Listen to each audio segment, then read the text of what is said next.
Donald Trump ఆర్కిటిక్లోని గ్రీన్లాండ్పై ఎందుకంత ఆసక్తి చూపిస్తున్నారు? Greenland.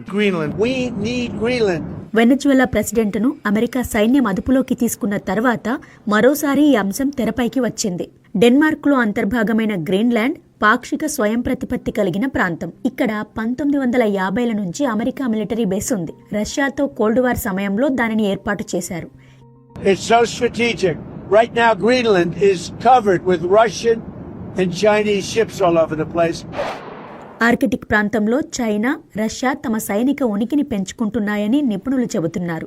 గ్రీన్లాండ్ను స్వాధీనం చేసుకోవాలనే అమెరికా ఆలోచనను డెన్మార్క్, గ్రీన్లాండ్కు చెందిన ఇరువురు ప్రధానమంత్రులు తిరస్కరించారు. మరోవైపు చాలా మంది గ్రీన్లాండ్ వాసులు డెన్మార్క్ నుంచి పూర్తి స్వాతంత్ర్యం కోరుకుంటున్నప్పటికీ అమెరికాలో భాగం అవ్వాలని కోరుకోవట్లేదని ఒపీనియన్ పోల్స్ చెబుతున్నాయి. ఎందుకంటే గ్రీన్లాండ్ డెన్మార్క్లో అంతర్భాగం. డెన్మార్క్ అనేది యుఎస్ లాగే నాటోలో సభ్యదేశం. నాటోలోని 32 దేశాలు ఒకరినొకరు రక్షించుకుంటామని వాగ్దానం చేశాయి. ఈ నేపథ్యంలో ప్రస్తుతం ఈ అంశం సంక్లిష్టంగా మారింది.